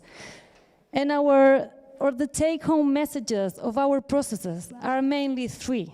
The first one, and most important, is related to engagement. In order to engage with people, especially if you are targeting vulnerable communities, you need time. Time to build trust, and also connect with local actors to build trust and to reach the people. And also you need a key message, the key driver that connects with people realities and makes them engage.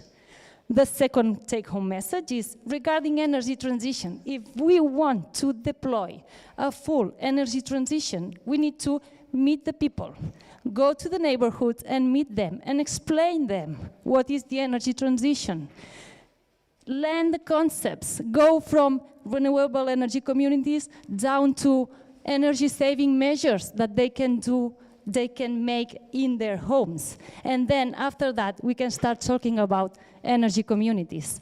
And to do that, we need to provide knowledge to the people that has to be part of these energy communities, and provide tools in order to implement them and manage them. And this is pretty much all from my side. Thank you very much for listening, and thank you.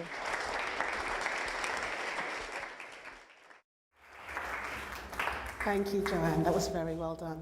Any questions from the audience? Yes, please.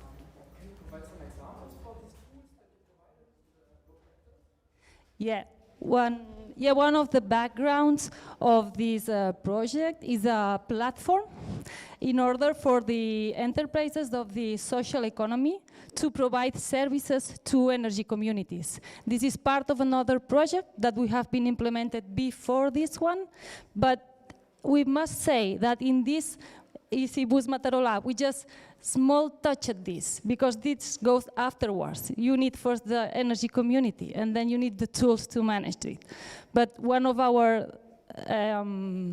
motivations is that we want to change the model, and changing the model also maybe changing the business model, and open the floor to other types of companies, as to, for example, the ones from the social economy. I mean, I find it interesting that you mentioned changing the business model, Joanne, because this is something that the fashion industry has been struggling to do, is to change the business model into something that's a bit more forward-thinking. What are your thoughts on that? I mean, do you think it is possible to change the business model? I mean, you speak quite positively about it.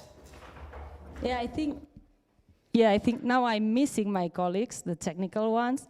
But yeah, I think it is possible. We have developed some tools. They are available. You can visit them on our website. I mean, the possibilities are there. We need to spread the consumption and spread the business, and then we can collectively construct something new. And I think that it is possible, but we must start walking the way, let's say. Would you say collaboration is key? Yeah, collaboration is key. Always. Thank you. Okay, thank you, Joanna.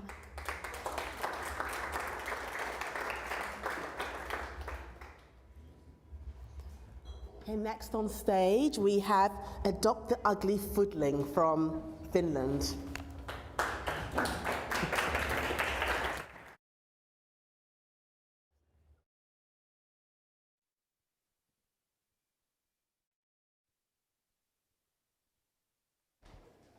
Hi, my name is Anu Seisto. I come from VTT Research Institute in Finland. Hello, my name is Nina, and I come from Oulu, as you can see. And if you didn't know yet, Oulu is the European Capital of Culture in year 2026.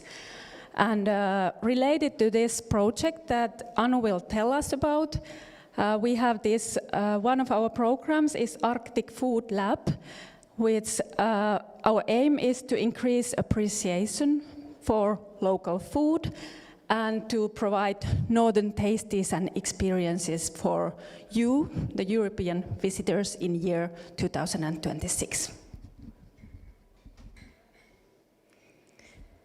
So we carried out a project together, starting from this appreciation of local food, and with our research approach to better understand the future consumers. So what we did was that we invited students, people who are young of age, and in that sense future consumers, to join an event with us to discuss how we could reduce food waste as one concrete action of appreciation for food. But we didn't want them to start from scratch. We also invited experienced consumers, so elderly people who have practical experiences from the 1950s and 60s when life was not the same as it is today. They had some very good ideas for living sustainably and for sustainable food consumption that we have completely forgotten about. So these two groups worked together and came up with some service concepts for how to reduce food waste at home. There were some service concepts that were created, and I just picked a couple of them here. One of them is how to reduce food waste at schools, actually. And this is due to, in Finland, we're having a system that school lunches are for free for kids, and there's an excess of food, of course. Not all the food is eaten during the school day, and there was a service concept of how to utilize this excess food so that it's not wasted. And another concept idea was an app that would help you remembering what you have at home, what kind of foods you have at home in the fridge or in the cupboard, so that when you go shopping, you don't have to buy something just because you don't remember what you have in there. So these are examples of the ideas that the participants came up with. Okay, and what next? So after this project, it changed our way of thinking from food waste to love for food. Now we are talking about love for food. And after that project, we've been applying for funding from different sources, and we had really many great ideas from that project to take forward. And at the moment, I'm working in one of those projects for developing and connecting gastronomy and tourism in this northern Ostrobothnia region. And there you can see we, for example, have this pop-up in local market hall in August to become, and we are involving both locals and tourists to develop contents for this Arctic Food Lab. And finally, I would use this opportunity to tell you that we have this open call starting in October. We are seeking for international artists and culture groups to create our culture program together. So I would appreciate if you could share that with your networks. Thank you and welcome to Oulu. Thank you.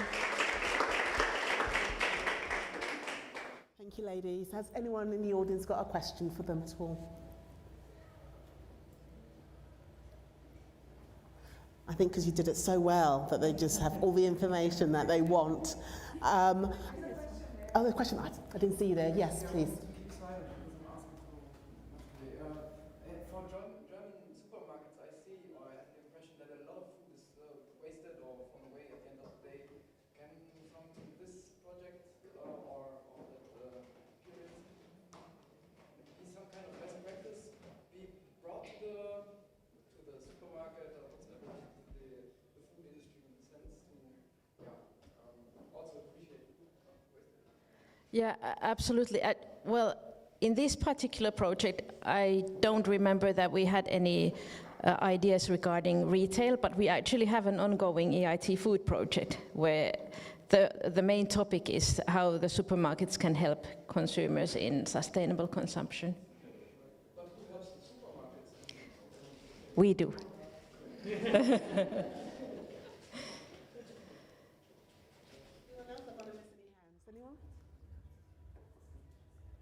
Okay, well, thank you so much, ladies. Thank you.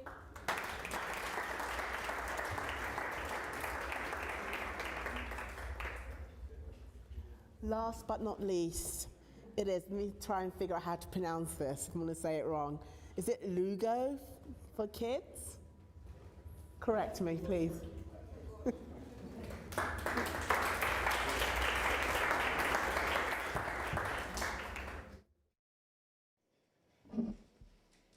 It's green. Yeah, hello everybody. Good evening. Last but not least, I'm not trying to torture you for like too long. Yeah, so hi, I'm Mihai. I'm part of Urbanize Hub. This is a Romanian platform focused on projects related to sustainable urban development and urban innovation. We develop them, promote them, implement them, and so on. And today I'm here to present you Lugoj for Kids by Kids. It's a project supported by EIT community in the cross-kick European Bauhaus call in 2021, Proposals for Citizen Engagement. And it aimed to encourage active urban mobility by engaging children in participatory urbanism exercises. Yeah. Cool. Where is the, there it is, perfect. Okay, it's 7 p.m., you know, people get tired. Okay. Okay. Perfect, yes. So, there are three core concepts lying behind Lugoj for Kids by Kids. The first of all, trust between stakeholders. Romania, and especially local administrations in the country, have a problem with establishing local trust with stakeholders, right? Whether it's citizens, businesses, and so on. So that was our core concept, establish trust between the children that are going to participate in the project and the local administration, because that's the groundwork of every sustainable development project. Local context. Lugoj is a very interesting town. It has 40,000 inhabitants, but it has a crazy usage of bikes, especially among older people, despite lacking bike infrastructure. It had a bike club founded over 120 years ago, so they're actually just crazy about bikes. So we said, okay, we need to do something with bikes there. It's actually the city of bikes. It has a legacy. And then we believe young people especially are a catalyst towards like the green transition, right? So we believe that the involved children of today will become the urban leaders of tomorrow, yeah? So this is the kind of the groundwork that led to Lugoj for Kids by Kids, right? A city designed for kids through the engagement of children. And now we're just going to watch a short video providing you with a sneak peek of how the project went.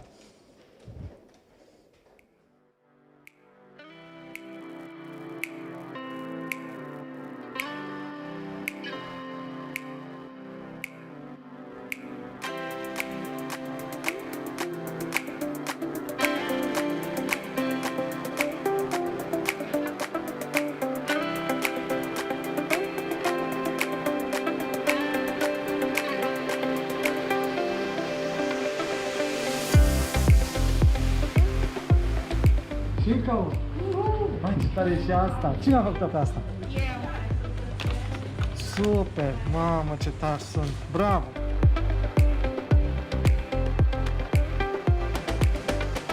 Bună ziua tuturor, vă bucur să vă avem aici lângă noi la ceremonia de încheiere a proiectului Lugoj for Kids by Kids.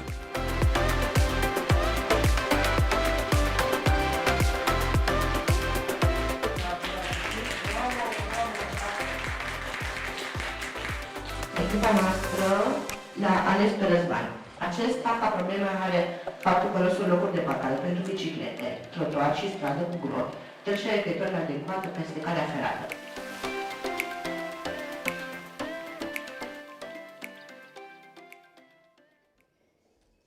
Okay, so what is actually the idea behind Lugoj for Kids by Kids? The idea of the project is actually to engage children in the participatory urbanism exercise.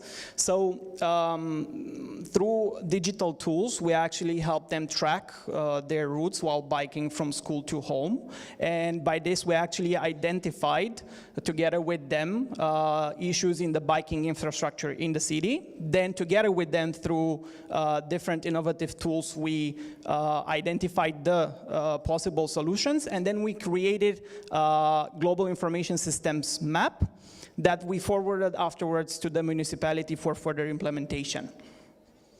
Good.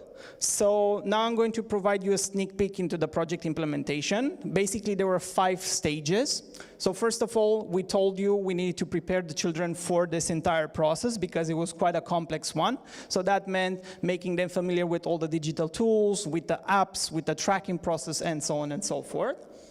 Then the geo-tracking, anonymous actually, so that's very important, especially when you're working with children, phase took place, where we could see on the map the problems that they were actually tracking and putting and signing up on the platform. Then the workshop, where through different methods we actually identified the main issues and the main solutions that they were proposing. Then we created a global information system story map that we forwarded to the municipality. And then we had the closing process where we proposed to the municipality how to implement the different solutions, and we rewarded the most engaged pupils. What were the specific results of the project, you might ask yourself? So, first of all, participation. We had 20+ pupils that were engaged in this very innovative, for Romania at least, participation process, and they learned how to become responsible citizens, how to work in teams, kind of like what's this interplay between different stakeholders and the public administration. Then, of course, the story map that we mentioned, you can see here some sneak peeks of how it's actually looking and how it was forwarded to the municipality. And then the integration of this story map in the sustainable urban mobility strategy of Lugoj in Romania. Thank you very much for paying attention to us. Thank you very much to EIT community for inviting us here and offering us this opportunity. Thank you very much for all the other startups, organizations, and so on, sharing their creativity and their energy with us. You can reach us here, contact us if you want to hear more about Lugoj for Kids by Kids or our many other projects. And our last message is actually for all of us, let's shape the future of our European communities and cities together. Thank you.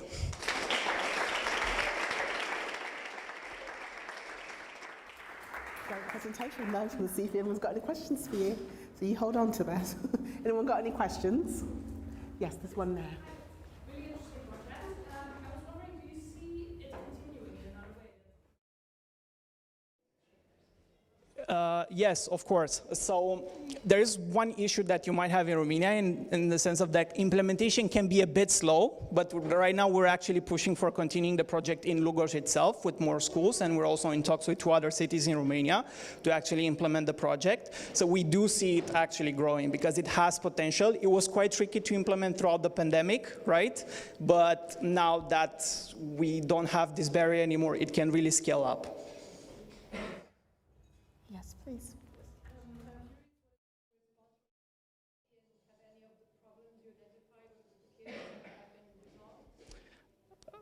They're slow in terms of implementation. I mean, that's what I've been mentioning, where it tends to be slow, but they're quite engaged right now. What we're in the process of actually doing is rather redesigning an alternative mobility corridor throughout the center of the city, and that's where we're actually in the talks of like really implementing part of the solutions. But within the next 1.5 to 2 years, we're looking at some implemented solutions, most likely. Yeah. I have a question. We all know. Oh, well, go ahead. Who's next? Yes, please, go ahead. Do you feel that coming with the project funded by EIT, which is related to the European Union, was a value for you to go to the local authorities with this project? Like, this bring value to you, or would it have been easier with the regional funding, the local?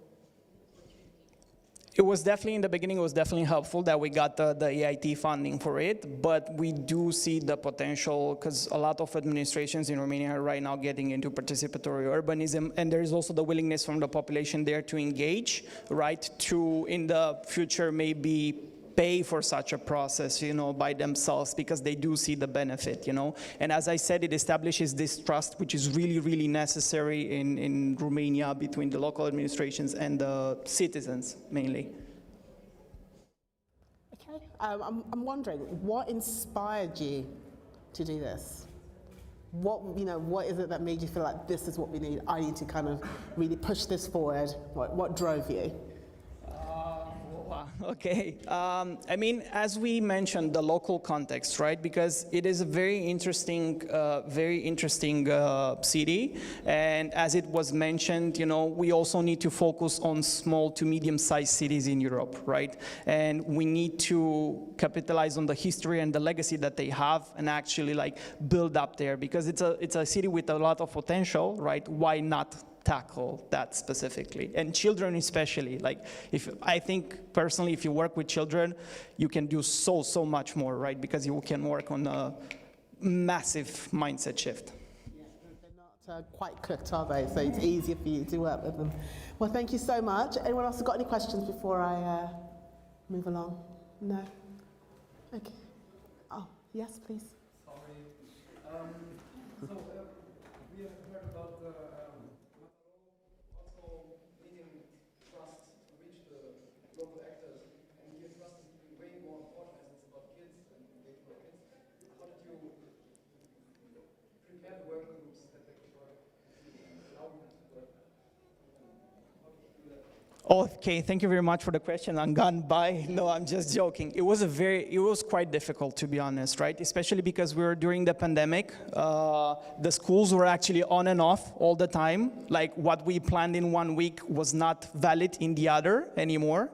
So we needed to constantly innovate, actually gamify the process a lot. We were lucky that we had enough pupils to actually divide them into groups, and we had group leaders from our side. We gave them names. We made the competition. We made the point system. They were all the time, yes, I will put more inputs and so on. So it actually worked quite well. And then at the end, we also rewarded the most engaged group by actually awarding them bike equipment provided and sponsored by a local bike shop. So tough times actually bring out innovation, which, yeah. Thank you so much. Much appreciated.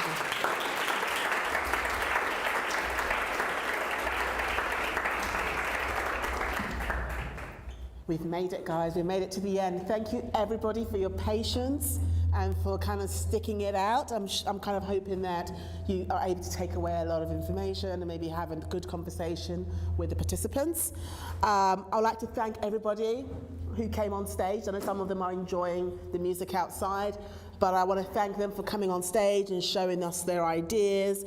I hope to continue the conversation with them. I would also like to welcome any final questions. That word questions, I've said it a lot today, haven't I? Because I know that some of them were online as well. Is there any online questions? No? They were rather quiet? Okay. So before we part ways, I decided I want to end on a quote, because I love quotes, because they always kind of make me feel like give me the energy that I need to do things. So the quote that I picked to end this event on is by Benjamin Franklin, because I feel it's quite relevant to today's climate. He says, if we can encourage more people, that will be a movement. And if the movement is strong enough, that's a revolution in the best sense of the word, and that's what we need. Thank you.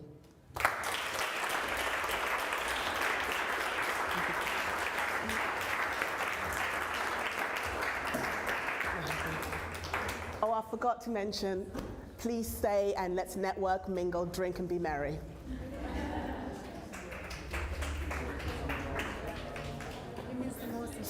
I know.